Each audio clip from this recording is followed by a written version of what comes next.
सभापति महोदय, आदरणीय सभापति महोदय, पिछले साल सितंबर में इस गरिमामयी सदन के समक्ष मैंने एक विस्तृत वक्तव्य ईस्टर्न लद्दाख में भारत चीन सीमा पर हुई डेवलपमेंट्स के बारे में दिया था। मैंने यह बताया था कि चीन द्वारा पिछले वर्ष अप्रैल मई 2020 के दौरान ईस्टर्न लद्दाख की सीमा के समीप भारी संख्या में शस्त्र बल तथा गोला बारूद आदि इकट्ठा कर लिया गया था। चीन द्वारा येलेसी के आसपास कई बार ट्रांसग्रेशन का भी प्रयास किया गया था। हमारी सशस्त्र सेनाओं ने उन सभी प्रयासों के दृष्टिगत उपयुक्त जवाबी कार्रवाई की थी। राष्ट्र के साथ इस सदन ने भी उन वीर भारतीय सैनिकों को श्रद्धांजलि दी थी जिन्होंने भारत की सीमा की रक्षा करते हुए अपना बलिदान दिया था। आज मैं इस सदन को कुछ और महत्वपूर्ण डेवलपमेंट्स के बारे में बताना चाहता हूं। सभापति महोदय, पिछले वर्ष सितंबर से दोनों पक्षों ने एक दूसरे के साथ मिलिट्री और डिप्लोमेटिक चैनल्स द्वारा संवाद स्थापित कर रखा है। हमारा यह लक्ष्य है कि येलेसी पर डिसएंगेजमेंट तथा यथास्थिति हो जाए ताकि पीस एंड ट्रैंक्विलिटी पुनः स्थापित हो सके।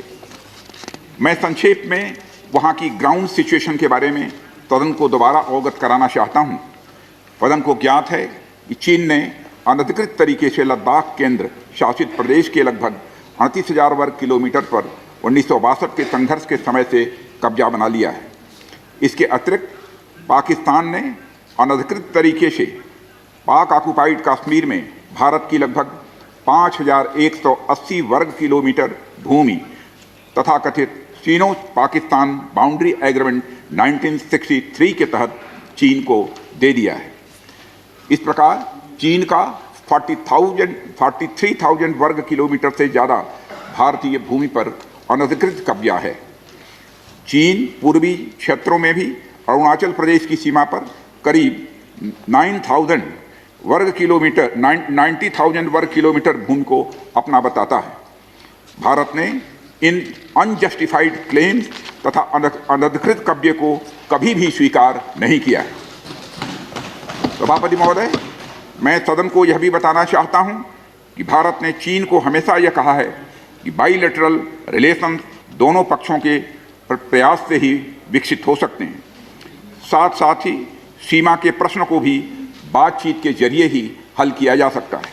परंतु येलेसी पर पीस एंड ट्रैंक्विलिटी में किसी प्रकार की प्रतिकूल स्थिति का हमारी बाइलेटरल टाइज पर बुरा असर पड़ता है। इससे चीन भी अच्छी तरह अवगत है।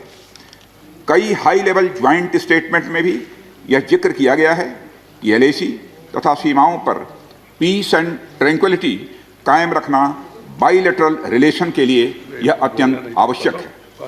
सभापति महोदय, पिछले वर्ष से चीन के द्वारा उठाए गए कदमों के कारण पीस एंड ट्रैंक्विलिटी पर प्रतिकूल असर पड़ा है। इसके फलस्वरूप चीन और भारत के संबंधों पर भी प्रभाव पड़ा है। उच्च स्तर पर चीन के साथ कई बार बातचीत के दौरान, जिसमें मेरे द्वारा चीनी रक्षा मंत्री के साथ पिछले सितंबर की बैठक और मेरे सहयोगी विदेश मंत्री श्री जयशंकर जी की चीनी विदेश मंत्री के साथ तथा हमारे एनएसए श्री अजीत जी डोभाल की अपने चीनी काउंटर पार्ट के साथ बातचीत शामिल है। हमने यह स्पष्ट कर दिया है सभापति महोदय कि यह अत्यंत आवश्यक है कि येलेसी के सभी फ्रिक्शन पॉइंट पर डिसएंगेजमेंट किया जाए ताकि पीस एंड ट्रैंक्विलिटी पुनः स्थापित हो सके। सभापति महोदय, पिछले वर्ष मैंने इस सदन को अवगत कराया था कि येलेसी के आसपास ईस्टर्न लद्दाख में कई फ्रिक्शन एरियाज बन गए हैं। चीन ने बड़ी संख्या में सेना एवं गोला बारूद आदि भी येलेसी के आसपास तथा उसके पीछे अपने क्षेत्रों में इकट्ठा कर लिया है। हमारे सशस्त्र सेनाओं द्वारा भी भारत की सुरक्षा की दृष्टि से एडिक्वेट तथा इफेक्टिव काउंटर डिप्लॉयमेंट भी किए गए हैं। मुझे यह बताते हुए सभापति महोदय गर्व महसूस हो रहा है कि भारतीय सेनाओं ने इन सभी चुनौतियों का डटकर सामना किया है सभापति महोदय, तथा अपने शौर्य एवं बहादुरी का परिचय पेंगांग त्सो के साउथ एवं नॉर्थ बैंक पर दिया है। सामरिक दृष्टि से महत्वपूर्ण कई क्षेत्रों को चिन्हित कर हमारी सेनाएं कई पहाड़ियों के ऊपर तथा हमारे दृष्टिकोण से उपयुक्त अन्य क्षेत्रों पर भी मौजूद हैं। भारतीय सेनाएं अत्यंत बहादुरी से लद्दाख की ऊंची दुर्गम पहाड़ियों तथा कई मीटर बर्फ के बीच में भी सीमाओं की रक्षा करते हुए अडिग हैं और इसी कारण हमारा एज बना हुआ है। सभापति महोदय, हमारी सेनाओं ने इस बार भी यह साबित करके दिखाया है कि भारत की संप्रभुता एवं अखंडता की रक्षा करने में वे सदैव हर चुनौती से लड़ने के लिए तत्पर हैं और अनवरत कर रहे हैं। सभापति महोदय, पिछले वर्ष से मिलिट्री एंड डिप्लोमेटिक लेवल पर चीन के साथ हमारा संबंध बना रहा है। इस बातचीत में हमने चीन को यह बताया है कि 3 सिद्धांतों के आधार पर हम इस समस्या का समाधान चाहते हैं। फर्स्ट, दोनों पक्षों द्वारा एलएसी को माना जाए और उसका आदर किया जाए। दूसरा, किसी भी पक्ष द्वारा यूनिलेटरली स्टेटस को बदलने का प्रयास न किया जाए। तीसरा, सभी समझौतों का दोनों पक्षों द्वारा पूर्ण रूप से पालन किया जाए। सभापति महोदय, फ्रिक्शन क्षेत्रों में डिसएंगेजमेंट के लिए भारत का यह मत है कि 2020 की फॉरवर्ड डिप्लॉयमेंट जो एक दूसरे के बहुत नज़दीक हैं वे दूर हो जाएं और दोनों सेनाएं वापस अपनी अपनी स्थायी या मान्य चौकियों पर वापस लौट जाएं।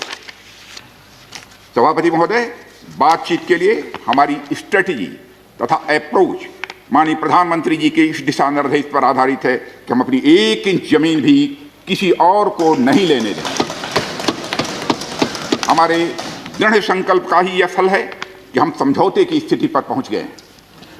इन दिशा निर्देशों के दृष्टिगत सितंबर 2020 से लगातार मिलिट्री एंड डिप्लोमेटिक लेवल पर दोनों पक्षों में कई बार बातचीत हुई है कि इस डिसएंगेजमेंट का म्यूचुअली एक्सेप्टेबल तरीका निकाला जाए।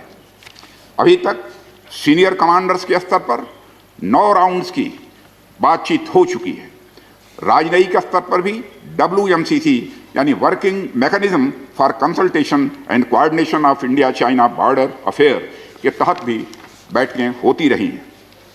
सभापति महोदय, मुझे सदन को यह बताते हुए खुशी हो रही है कि हमारे इस अप्रोच तथा सस्टेन्ड टॉक्स के फलस्वरूप चीन के साथ पैंगोंग लेक के नॉर्थ एवं साउथ बैंक पर डिसएंगेजमेंट का समझौता हो गया है।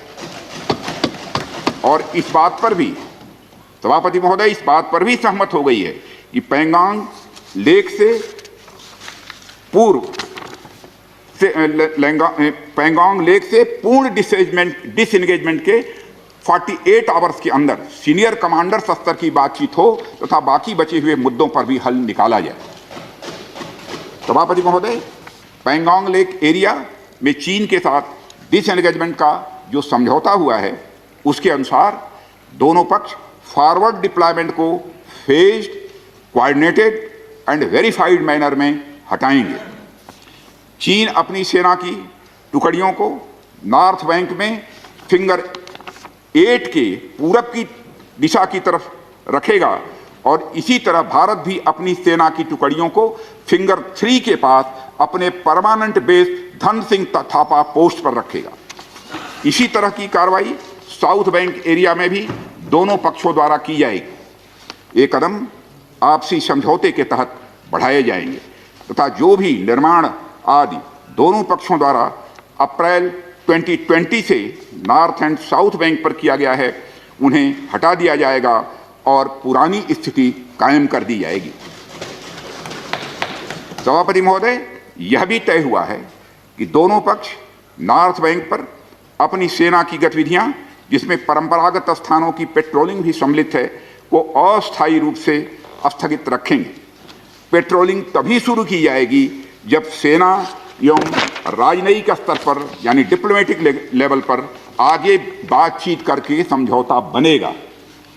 इस समझौते पर कार्रवाई कल से नॉर्थ एंड साउथ बैंक पर प्रारंभ हो गई है। यह उम्मीद है इसके द्वारा पिछले साल के गतिरोध से पहले जैसी स्थिति बहाल हो जाएगी। सभापति महोदय, मैं इस सदन को आश्वस्त करना चाहता हूं कि इस बातचीत में हमने कुछ भी खोया नहीं है। सभापति महोदय, सदन को यह भी जानकारी देना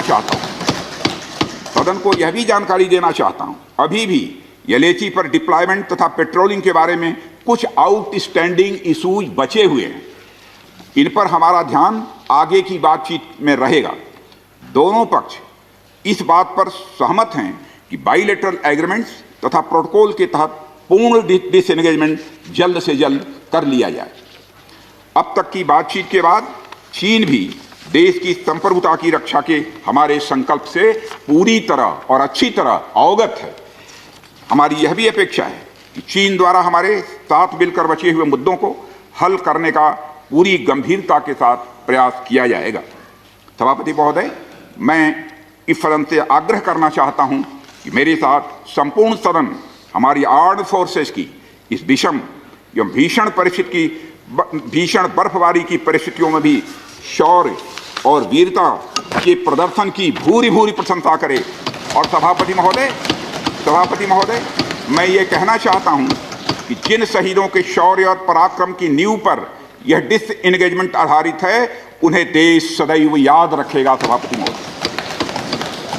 सभापति महोदय, मैं इस बात से भी पूरी तरह से आश्वस्त हूं कि यह पूरा सदन, चाहे कोई किसी भी दल का क्यों न हो, देश की संप्रभुता, एकता और अखंडता और सुरक्षा के प्रश्न पर एक साथ खड़ा है और एक स्वर से समर्थन करता है कि यह संदेश केवल भारत की सीमा तक ही सीमित नहीं रहेगा, बल्कि पूरे विश्व को जाएगा। सभापति महोदय, यह बात मैं विश्वास के साथ कह सकता हूं। धन्यवाद सभापति महोदय। जय हिंद।